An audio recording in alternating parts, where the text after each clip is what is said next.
Good to go. Yeah, it's interesting because some of the podcast episodes we've been having this little where we walk in and I think it makes it a little bit more relaxed. So yeah, how's things, Tom? You all right? All right, yeah, not too bad. Things are slightly better than previous weeks, I would say. So yeah. Is it? So you think it's slightly better? Because I'm not happy at the moment. Well, I'm never happy, but in terms of like sales and things, I'm starting to see some green shoots. So yeah, there's a little bit of promise there. It's up and down, is it? But I'm just not happy because I feel like we're constantly fighting this battle with good old HR. Oh, little adjustment. It's all right, don't worry. Small adjustments, you know. Yeah, make all the difference. There we go. So for people that are not watching on the video, Morgan's just stepped in front to make some little tweaks for us. Little amendments. He just can't help himself. He needs to. Perfectionist. There's nothing wrong with that. He just wants to be in the camera. That's just a little cameo. Yeah, I'm not. I'm pretty annoyed at the moment. Go on, explain, please. I feel like we're all working so hard all the time, and yes, things are going well for us and all the rest of it. But like, I looked at the gross payroll numbers for the business. Yeah. Like money, so the gross wage of the staff, and then you see the top line things of like how much tax goes out. Mm-hmm. Yeah, fortunes. And I'm just like, on a month, and obviously this is before the April changes. So when we do the April payroll, it's going to be more. Yeah. Like, and I'm just, all these people in the business, and it's in every business in the country. Mm-hmm. We're all these employees, all these businesses are working really hard, and there's just this percentage that just goes all the time. And I get that we need to pay for services and we need to obviously fund government and fund the NHS. 100%, no issue with that. Mm-hmm. But it's about, it feels very inefficient. Yeah. Like, I mean, like parish council in Disley. I'm gonna attack. Come on, go for it. I don't care. Take the gloves off, mate. They literally, they've put their every time they're allowed to put their parish count, their percent, because you get your council tax bill. Yeah, you have to have and it shows you the breakdown of Disley parish councils on there, and then Cheshire East. Yeah, Cheshire East have put it up I can't remember the percentage, but Disley parish council 9%. Yeah, joke. And I'm for sure what? For what? For what? I go down to the community centre. You now got to pay for parking. I'm just not happy. No. I'm not happy. And then I get down there, and I'm sure maybe they were on their lunch or something, but it's happened twice now. Gone down, there's a little bench, and there's the parish council have got two like grounds people that like just look after the area. Yeah. They're just sat chilling. Sat chilling with their feet up on the bench. Yeah. And I'm like, we're paying for that. Yeah. I don't know. I'm not happy. I'm not happy at the moment. Just things like that are annoying me. Then I've been done for speeding again. Oh, right. Yeah, so not happy about that either. How many times does that make it now, Matt? It's a couple, yeah. So I've put a speed limit on my car, so I can't go above it. Yeah, self-limiting. So I've got 3 points now, which is great. God, plus £100 fine, I bet. £100 fine. Insurance will go up. Yeah, great. Brilliant, isn't it? And it's just another difficulty modifier, isn't it? Yeah, no. That's life, isn't it? It's mad. It's just crazy, the inefficiency in this country at the moment. I'm just like, there's too many things that are broken. We're just getting taxed, and yeah. Who bears the cost of it? Well, we all Matt do. with his speeding. Yeah, Matt speeding. £100 single-handedly propping You're up paying for parish council. Cheshire Constabulary. The two council workers sitting there in the sun on the bench whilst you're there trying to keep a business going. Yeah, and I'm like rushing around. And speeding not a good thing because obviously it's dangerous. No, we can't condone. Yeah, no, exactly. And I should be driving slower. I was doing like 62 in a 50 or something like that. So not lock him up. Lock him up. Yeah. I mean, come on. Put the cuffs on me, please. I'd like a holiday. Yeah. 3 meals a day. Yeah. Fucking hell. So I feel a bit, I don't know, frustrated, I think. And rightly so. I think all these business owners across the country, they must be looking around kind of taking view of like, are we making any money at the moment? Like, obviously, this episode's going to come out. It's the 16th of April today. This will come out. We've got 3 banks, so we're going to be like 7 episodes ahead by the time this. So this will come out in like a month from now. So it'll be late May. Right. So the impact of the So we'll know. Like businesses will start to see things pan through. Yeah. And But then on top of that, we've got Donald Trump doing crazy Yeah. stuff, Yeah.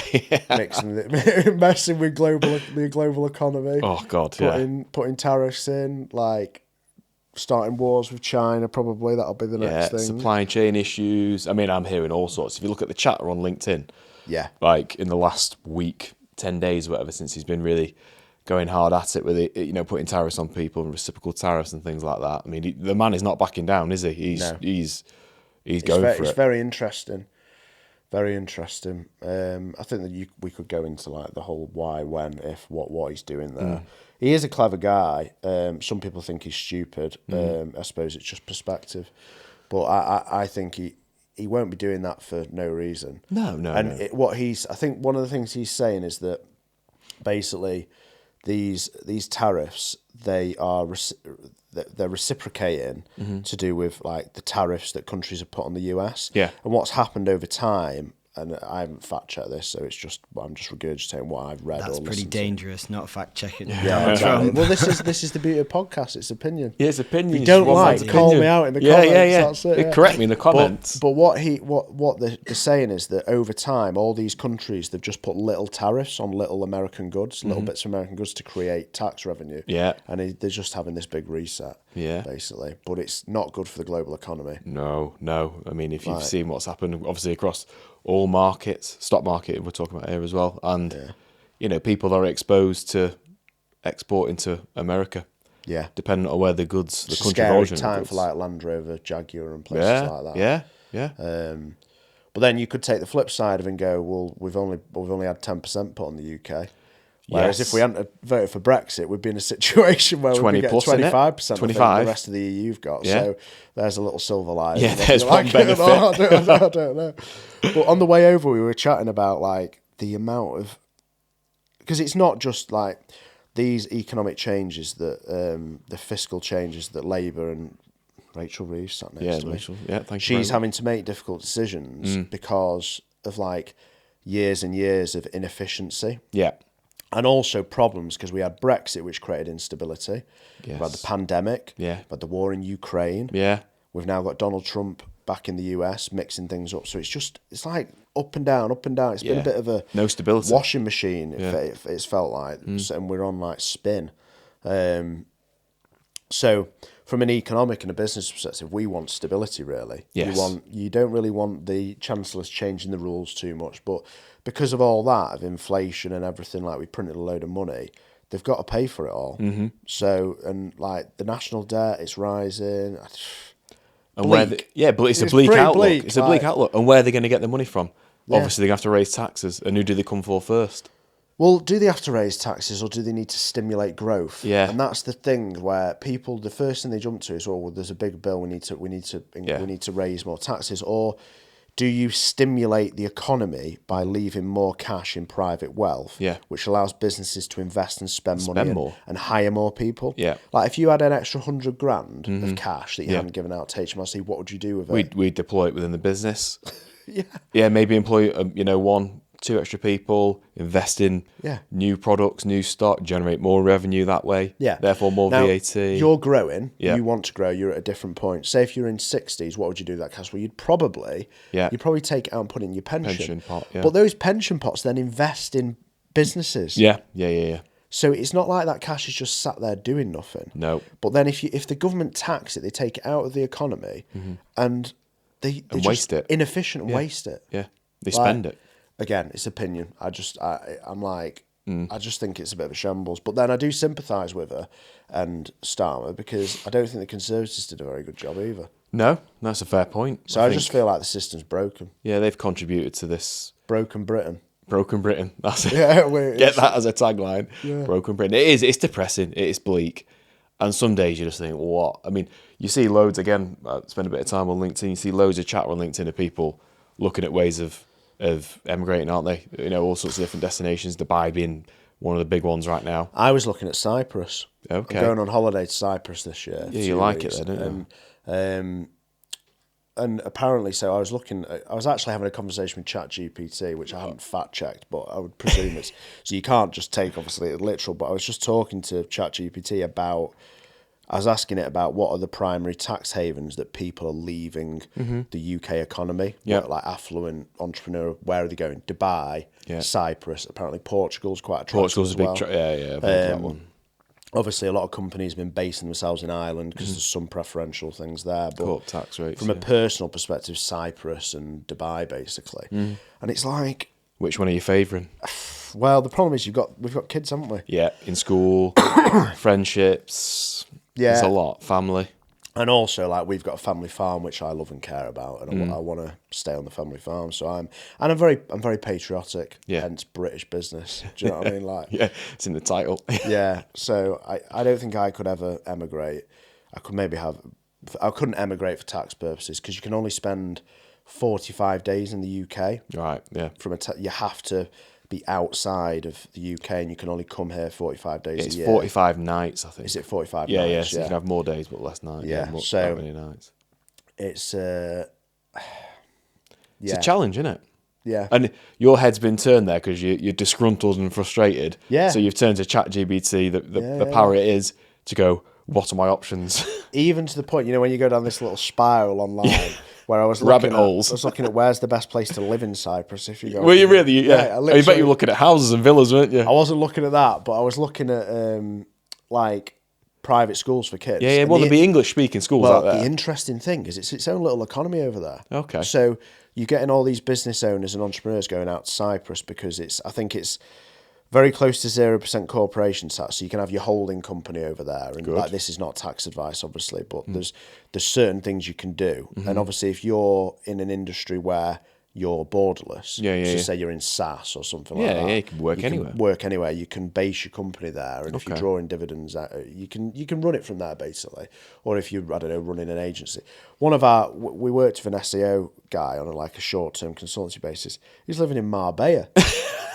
No joke. Living the life, isn't he? Yeah. He's living Jumping Spider SEO, Gareth. I was like, My SEO guy's in Peru.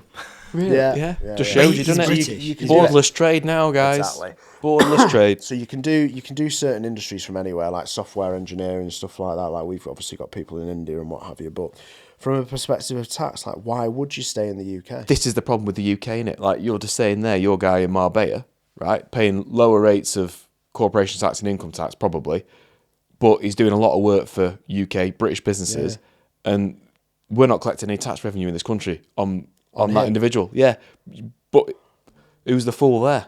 Well, HMRC. Exactly, because they've mistreated and the Chancellor, because it's actually a competitive market. That's what people sometimes forget is that you have to incentivise people to stay in the UK, because if you don't, what they do, the best individuals, they just leave. Yeah, and all the talent will go abroad. Yeah, and that's what's happening. So it's pretty. I feel like it's pretty dark out there at the moment. You're making me think twice now. And also, why do we do it? Like, I was sat in the sauna yesterday. I've been trying to actually take a little bit of time back the last few weeks because I'm working on a bit of a deal at the moment, which could mean that I've got a lot of work in a short space of time. Yeah, so I'm actually trying to do less. Because I know that I'll be doing 60, 70-hour weeks at some point. Build up a bit of rest. Taking a bit of time out. So I'm sat in the sauna after doing a PT session with Lucas, who destroyed me. I actually, my knee is bothering me a little bit at the moment. So doing these wall balls in the PT session, I only did 50 out of the 100. It's the first time since I've been working with him where I've actually had to go, I can't finish. That's not like you. That is I know, not like you. and he was like, so I felt bad. And my knee feels fine today. So I'm like, was it mentally me? Maybe. Yeah, and I don't know. There was definitely a bit of a twinge. But anyway, after the session in the sauna, chatting to this guy, retired, entrepreneur, he's qualified accountant. Okay, yeah, good. Just coincidentally. And I was just saying, how do you feel about it? And he said, I'm glad I'm not in business at the moment. Says it all, doesn't it? He's of the age where he's been through the 70s and interest rates and effective taxation was very high and all the rest. So he said, it just feels really toxic at the moment. Yeah, well, it is. So anyone listening, I hope you're feeling really motivated. We'll finish the episode off there. But I suppose, like, for guys listening, like people listening, like it's just real talk. Like that's how I feel today. We won't be the only ones having these sorts of conversations. Like the individuals there that are running these businesses, they will feel the same way, and maybe they've got no one to talk to because they don't want to seem to be moaning, they look at them, they've got a business and they're not happy about this, that and the other because they're getting taxed too much. It's divisive is what it is. I think that the politics and the economics of taxation is so divisive. Yeah. And the thing is business owners are in a minority. Yeah. Most people are employees. And I think some employees do get it. They understand the challenges that we face to kind of balance the books and make sure that we can afford to pay all this tax and we can afford to pay staff and everything. Some people don't get it. No, they don't. They take it for granted. They just think, well, they must be making money. They must be making a fortune. Look at them. Must be making a fortune. But what they don't get is that there's like all these turnover taxes. There's obviously the high costs for us of advertising. Yeah. If you're on the high street, you've got business rates. Yeah. Then take all the cash out of your business. Then you're in a situation where the business is struggling. So it's, I don't know. Why would you do it? Why bother? Why bother? You do it? And that was the chat I had with this guy in the sauna yesterday, and he was like, well, yeah, his advice so he now does he mentors people. Like consultancy, mentorship, which is just coincidentally bumped into this guy in the sauna. Yeah, you know why he's there. He's looking for clients. It's interesting. So I'm a member at Total Fitness in Wilmslow. Wilmslow is quite an affluent area of the country, like that Cheshire East area. So if you go in the sauna between 9 and 10, there's often a few older guys. Yeah. It's quite an interesting listening to what people are chatting about, semi-retired, successful people, or other business owners that are sat there moaning about why not wanting to go into I'm work. not going to the office yet because it's a nightmare. It's just why would you bother? And I said, he said to me, he said, my advice to most of my clients at the moment is take cash out your business. Is that what you're saying? Yeah, which I thought was very interesting. And I would have liked to have asked him a few more questions as to why. But I think his thing is basically sinking ship kind of situation. Yeah, he said his advice is declare high dividends and create directors' loan accounts because the scenario is that it's probably going to get worse before it gets better. Yeah. We've got more pain and suffering ahead of us. Yeah. Oh, the joys.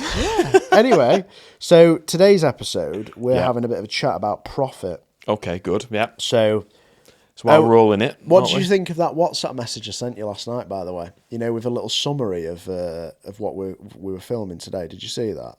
No. No. So I sent you a WhatsApp message. I asked ChatGPT to draft me a WhatsApp message for Tom to summarise the points that we're going to cover. So if you go on WhatsApp chat with me, I'll do it now. You might have missed it because we exchanged a few messages. Yeah. So just above it, you might have given it a thumbs up. But it was interesting. I said to ChatGPT after having the exchange about what we're going to film today for the episodes wise, I was like, can you draft me a quick message for Tom to give him a bit of an overview of what we're covering? Oh, yeah. You see that one, yeah? That's very interesting. Very interesting because even the way the message is worded, I would imagine that you've written that, voice, your tone of voice and everything. Well, it knows my tone of voice because it's had the transcripts of all of the podcast episodes. So that episode, hey mate, just a heads up for tomorrow, was recording. We're doing episodes 13 to 16, and here's the plan. Yeah. Blah de blah, little summary for each of them, and then each one has a business blunder mid episode plus the usual rants. Yeah, story and brutal. Speak honesty. soon, which is it knows me well. Knows you very well. A little therapy session. Anyway, so in terms of the actual episode, we're covering off a bit of profit conversation, really. Okay, yeah. We talked about cash flow, which I think was a really good episode. Yeah. And I had a few people message me. And if you're listening now on Spotify, YouTube, please make sure you subscribed, comment, interact, because it just really helps the algorithm boost it. And actually, just on the note of analytics, we've hit 100 subscribers on YouTube. Boom. Little milestone. Look at that little, yeah. Yeah. Where's the plaque for 100 like Shopify Centre? Guys. Yeah, there we are. Little hill. No, you know what? Every starts somewhere, doesn't it? Yeah. When you get to that peak, you can then see the next peak. Yeah, But exactly. on your way to the peak, you can't see the peak to follow. The future ones. Yeah, that's the way it works. But yeah, I make sure you comment and like and subscribe because it helps the algorithm a little bit. And I think we covered on that cash flow episode the debate of cash and profit. Yeah. But today I want to talk about whether or not you should push for profit in some scenarios or whether you should opt for lower profitability gather more customers, or whether or not that's silly or stupid. So a few topics to cover, really. Yeah. Interesting kind of like show notes from ChatGPT. But the first one, because we've introduced this little British business fact at the start, which I think is quite useful. So Naked Wines admitted in 2022 that its growth first strategy led to major financial trouble. So what they did, by the sounds of it, is they dropped their margin to acquire more customers. Acquire them at a loss, potentially. Yeah, so the online wine retail prioritised customer acquisition and top-line growth post-COVID. Yeah. But with little profit control, they suffered major losses and pivoted hard toward, and then they ended up pivoting back towards sustainability. So you've got to balance that. Yeah, have to. Between going too hard on acquiring new customers, and because it's a very easy trap. So kind of that's the blunder of the week, really, is that the CEO lost his job. Yeah. They had to pivot back to profit first. They burnt through a load of cash reserves that they had. So lesson, like, you've got to keep your eye on your margins. 100%. Obviously, what they did there, acquiring customers at a loss, dropped the margins, ended up being busy fools, burnt through the reserves that they probably took years to build up. Yeah. And it was probably the CEO who had to step down because it was probably his agenda. And it's interesting because that kind of idea of prioritising acquisition, you do need to do it, obviously, but you can't do it at a loss. No, hell no. Like brand and marketing and for us, acquiring customers is obviously Google advertising and other bits and pieces. Yeah, and likewise for us. But you've got to make sure you're monitoring it. Yeah, I mean, there will be reasons you want to acquire customers or first-time customers at a loss. I know we sometimes do it within our business, knowing that like over the lifetime they're going to spend again with us. Or if you have a subscription-based business, doesn't matter if you lose money on the first order or acquiring that customer, because if you keep that customer for 6, 12, 18 months, you can make the money in the long run. Well, that's where I think sometimes subscription-based businesses, they become quite interesting because they almost they can acquire a customer at a much higher cost, and they can almost break even in that first month. But then because they've got you subscribed, so like someone like the Netflix model, Beautiful model. They will know how much it costs to. They can spend a lot more because they can know, well, on average, when we get a customer, they're hooked on Netflix for 12 months. Yeah, and all they do is nudge the price up every year. I mean, on my Netflix, I looked out. I've been a customer, I think, since 2016. So how long's that now? Like so what's 9 your years. Fortune, isn't it? I think I'm paying like 18 quid a month for it. And that business, actually, what they really focused in on was they focused on, it's interesting how these big businesses, they're valued on revenue growth. Yeah. And then they choose to turn profitable further down the line. So Netflix were like loss-making, acquiring customers, gaining this momentum, and then they turn profitable later on. Yeah. But little small businesses, can we afford to do it? I don't know. But I mean, then again, so Netflix will have been cash flowing that by private equity. Yeah. So what they would have done is they've pitched this model, brought private equity in early on, and just cash flowed it. Yeah. And the value of the business has gone up, cash flowed it, brought more equity in, more cash into the business. Obviously, the owners, that I don't know the name of the founder of Netflix, but not sure. His equity would have reduced over time, but then he's owning a smaller percentage of a much bigger business. Yeah. So it does work to a certain degree, but it's this balance. That's what they find the balance, especially as small business owners. Yeah. I mean, yeah, it's quite interesting, the profit debate. And I think some people, they like the number of business owners I chat with that don't actually have like a basic cash flow or a basic profitability thing. Yeah. Like, just, I'm not monthly talking management accounts. Yeah, I mean, that is advanced for some businesses. Yeah. Like, and actually looking back, the early days of Holland's, like when it was just me and Mark, and then when Sarah joined, like that journey to 3 million quid, we didn't do management accounts until we were a bigger business. Really, like looking back now, but I did track certain things that I knew was linked to how well we were doing. Yeah, like your GP or something, or and like percentage of advertising. Yeah, spend so you know, like within that. a reason, you know where you're sitting. Well, that can be a key takeaway, can't it, for many people? Were you very financially driven in the early days of your business? Were Yeah. you always KPIs and everything? Absolutely on the numbers all the time, because that was like, obviously, as we spoke previously, my forte, I suppose. I was comfortable with that. So literally from the off, from being a sole trader, every single month, at the end of the month, within the first 7 days of the next month, have a look what profit was made, or maybe sometimes a loss in that month, and then you can identify exactly what the issue is. So I've took that discipline all the way through from when I first started. Yeah, because obviously it heavily links into cash flow, but you do need to make sure you're making money. Yeah. Because that's telling you what direction you're headed. headed. Cash flow can be created unless you're putting it into stock, of course, or assets, and then you get into cash flow problems separately. So one of the things is like the dangers of scaling too fast. Yeah, which comes We're with a both lot laughing of. because it's like we've both Done that. it. Yeah, we've both done it. that, Yeah. I mean, God. You get greedy, I think. Yeah, you do. And You might have a particular product that is doing really well, and then you back it, and then someone drops the price, and you follow the competitor down. yeah, And margin gets you end up eroded. being that busy. We were having a very similar conversation in the car on the way over. I was telling you I didn't want to be specific. No, but, experience of ours currently, actually. Fantastic product we've got, selling extremely well for us, has good margin in it, or it did have good margin in it, and then more competitors have entered the market. And based on it's hard. The pricing, I know where we're at with it, and where the price they're selling it for, they're not making any money. So that competitor is doing what we're talking about. They're Yeah. prioritising acquiring customers. Yeah. And sales over profit, and it's a bit of they can do it for a certain period of time, but then they might look and do their quarterly VAT return and go, oh, look at all that cash in the bank. Oh, it's all gone. It's all gone, yeah, because the VAT man takes it all, yeah. Yeah. And you know what's left? Not a lot. Not a lot. And Well, they can't pay themselves. Exactly.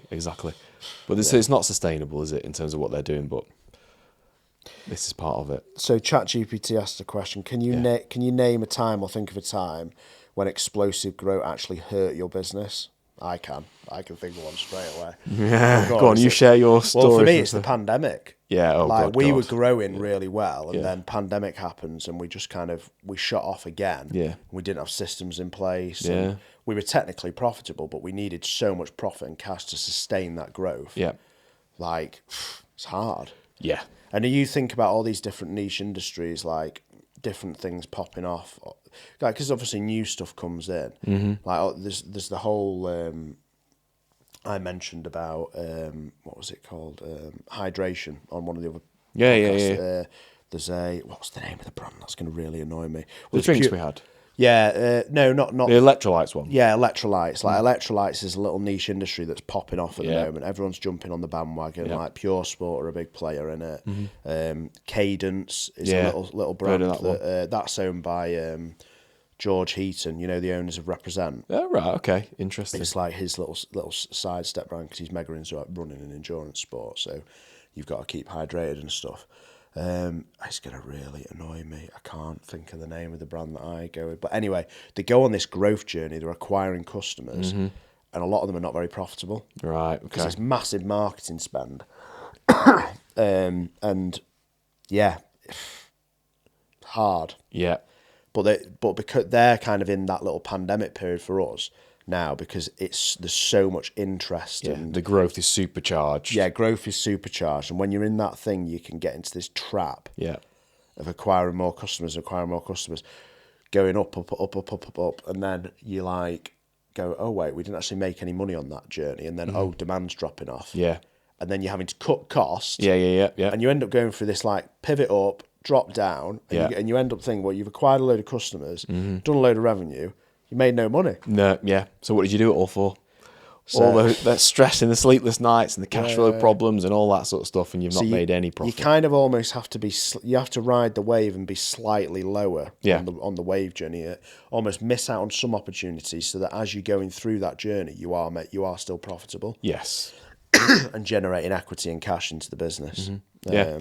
So you can scale, but maintain profit, because so there's a future. Yeah, there is a future, longevity within the business. Because once you're at scale, and if you're reasonably profitable, all you need to do then, once you've got volume behind you, is look at ways of increasing margin by 1 or 2% gross margin. This is, and that'll drop straight to the bottom line. or looking at ways in which you can just shed some costs.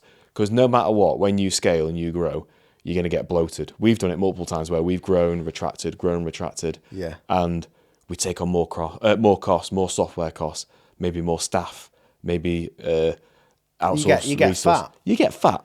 That's what happens, isn't it? Yeah. You get fat because you're greedy, because Yeah. you're thinking, right, we're going. And then when that demand starts to peter off a little bit, and you think, oh my God, what's happening here? I now need to look. But once you can start shaving, percentages off your costs as well, Yeah.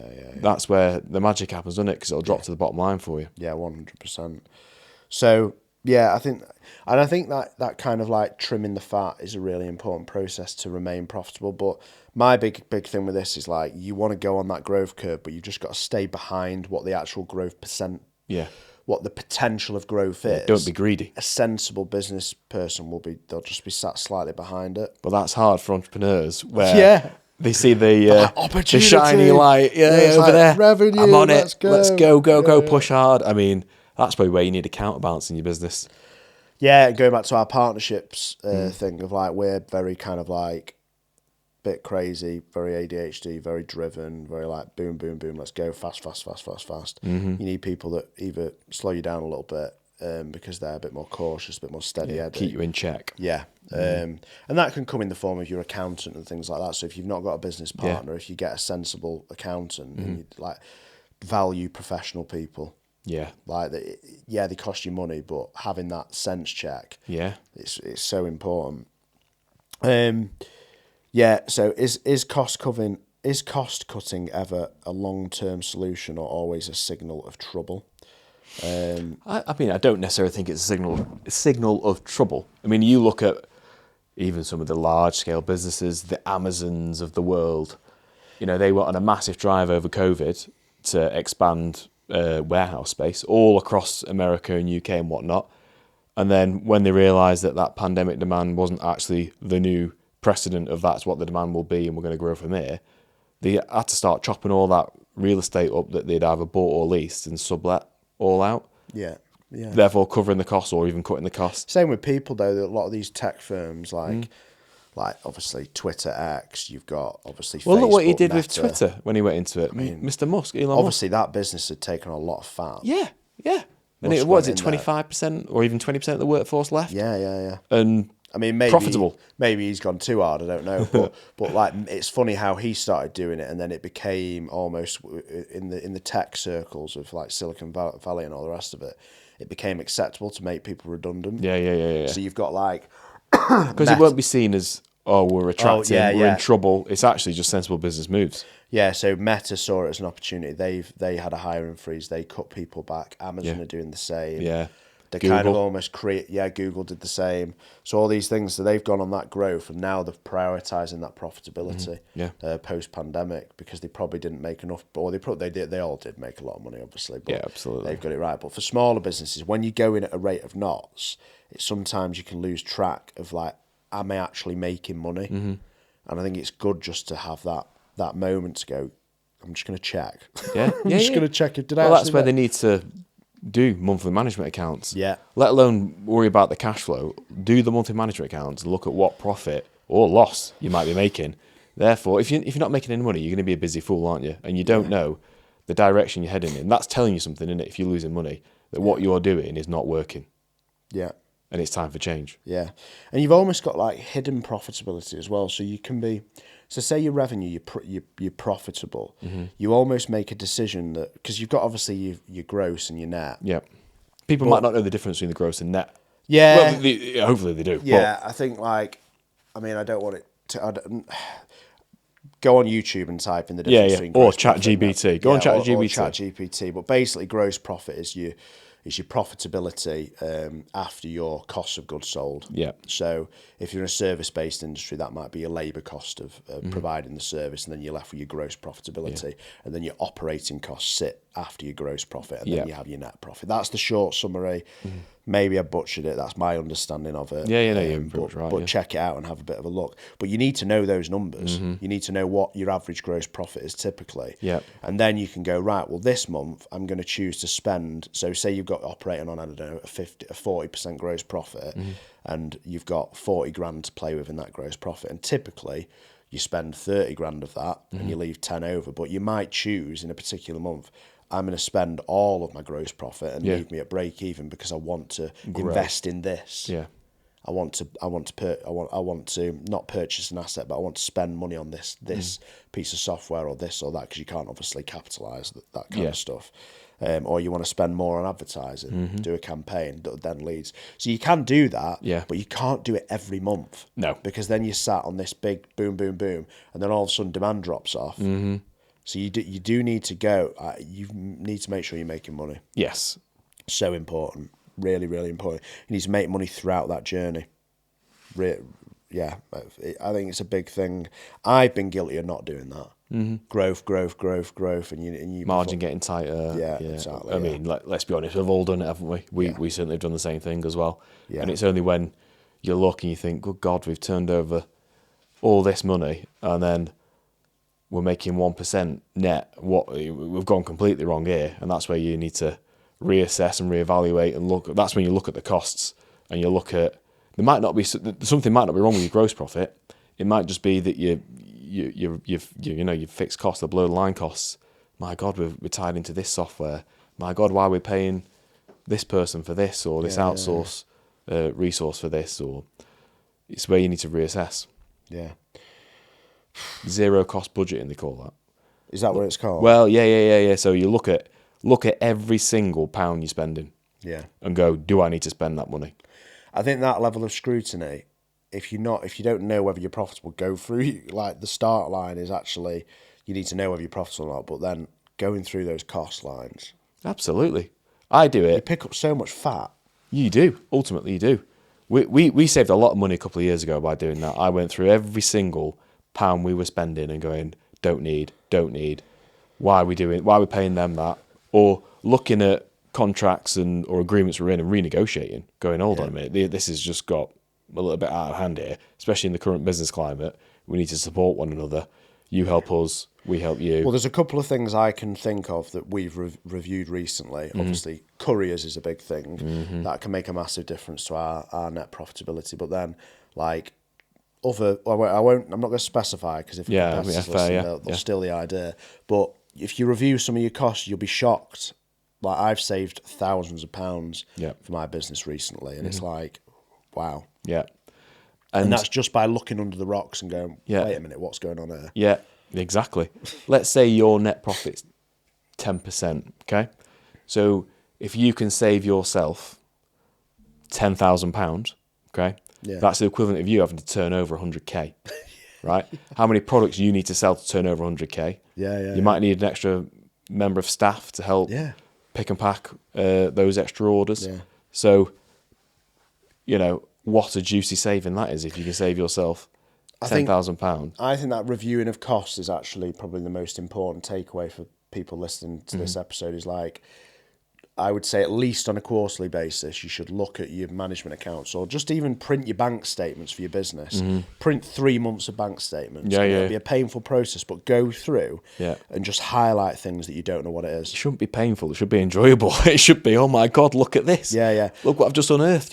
Now, luckily, I've done this quite recently. Me and Robert went through all of our software costs, because that's quite a big thing for us.